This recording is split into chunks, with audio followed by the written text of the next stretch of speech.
तस्य वानरसिंहस्य प्लवमानस्य सागरं कक्षान्तर्गतो वायुर्जीमूत इव गर्जति।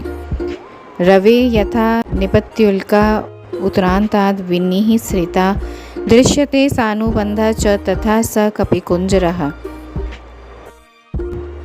पतत्पतङ्गसङ्काशो व्यायतः शुशुभे कपिः प्रवृद्ध इव मातङ्गः कक्षया बध्यमानया। उपरिष्टाच्छरीरेण छायया चावगाढया सागरे मारुताविष्टा नौरिवासी तदा कपिः। यं यं देशं समुद्रस्य जगाम स महाकपिः स तु तस्याङ्गवेगेन सोन्माद इव लक्ष्यते। सागरस्योर्मिजालानामुरसा शैलवर्षमणाम् अभिध्रंस्तु महावेगः पुप्लुवे स महाकपिः। कपिवातश्च बलवान् मेघवातश्च निर्गतः सागरं भीमनिर्हादं कम्पयामासतुर्भृशं विकर्षन्नुर्मिजालानि बृहन्ति लवणाम्भसि पुप्लुवे कपिशार्दूलो विकिरणनिवरोधसि मेरुमन्दरसङ्काशानुद्गतान् सुमहार्णवे अत्यक्रामन् महावेगस्तरङ्गान् गणयन्निव। तस्य वेगसमुद्घुष्टं जलं स जलदं तदा बरस्थं विबभ्राजे शरद्भ्रमिवाततम्।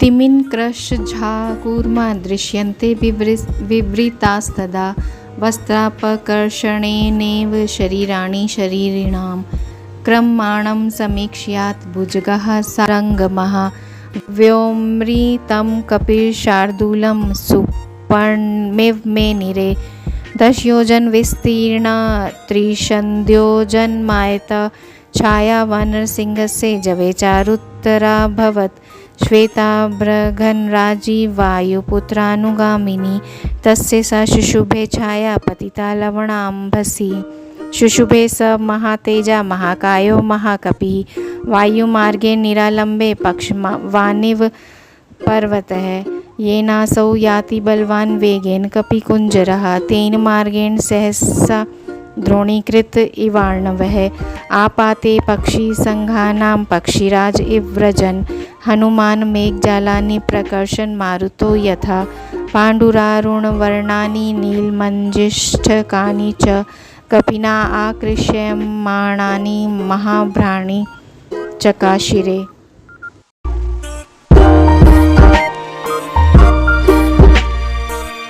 ऊपर से समुद्र को पार करते हुए वानर सिंह हनुमान की कांख से होकर निकली हुई वायु बादल के समान गरजती थी। जैसे ऊपर की दिशा से प्रकट हुई पुच्छ युक्त उल्का आकाश में जाती देखी जाती है, उसी प्रकार अपनी पूंछ के कारण कपिश्रेष्ठ हनुमान जी भी दिखाई देते थे। चलते हुए सूर्य के समान विशालकाय हनुमान जी अपनी पूंछ के कारण ऐसी शोभा पा रहे थे मानो कोई बड़ा गजराज अपनी कमर में बंधी हुई रस्सी से सुशोभित हो रहा हो।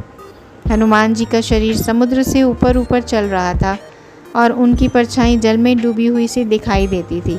इस प्रकार शरीर और परछाई दोनों से उपलक्षित हुए वे कपिवर हनुमान समुद्र के जल में पड़ी हुई उस नौका के समान प्रतीत होते थे जिसका ऊपरी भाग पाल का हिस्सा वायु से परिपूर्ण हो और निम्न भाग समुद्र के जल से लगा हुआ हो। वे समुद्र के जिस भाग में जाते थे वहाँ उनके अंग के वेग से उत्ताल तरंगे उठने लगती थीं, अतः वह भाग उन्मत्त विक्षुब्ध सा दिखाई देता था। महान वेगशाली महाकपि हनुमान पर्वतों के समान ऊंची महासागर की तरंगमालाओं को अपनी छाती से चूर चूर करते हुए आगे बढ़ रहे थे। कपिश्रेष्ठ हनुमान के शरीर से उठी हुई तथा मेघों की घटा में व्याप्त हुई प्रबल वायु ने भीषण गर्जना करने वाले समुद्र में भारी हलचल मचा दी। वे कपि केसरी अपने प्रचंड वेग से समुद्र में बहुत सी ऊंची ऊंची तरंगों को आकर्षित करते हुए इस प्रकार उड़े जा रहे थे मानो पृथ्वी और आकाश दोनों को विक्षुब्ध कर रहे हैं। वे महान वेगशाली वानरवीर उस महासमुद्र में उठी हुई सुमेरु और मंदराचल के समान उत्ताल तरंगों की मानो गणना करते हुए आगे बढ़ रहे थे। उस समय उनके वेग से ऊंचे उठकर मेघमंडल के साथ आकाश में स्थित हुआ समुद्र का जल शरत काल के फैले हुए मेघों के समान जान पड़ता था। समुद्र जल हट जाने के कारण समुद्र के भीतर रहने वाले मगर, नाकें, मछलियाँ और कछुए साफ साफ दिखाई देते थे। जैसे वस्त्र खींच लेने पर देहधारियों के शरीर नंगे दिखने लगते हैं। समुद्र में विचरने वाले सर्प आकाश में जाते हुए कपिश्रेष्ठ हनुमान जी को देखकर उन्हें गरुड़ के समान ही समझने लगे।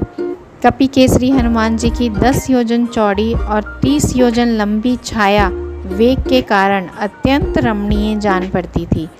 खारे पानी के समुद्र में पड़ी हुई पवन पुत्र हनुमान का अनुसरण करने वाली उनकी वह छाया श्वेत बादलों की पंक्ति के समान शोभा पाती थी।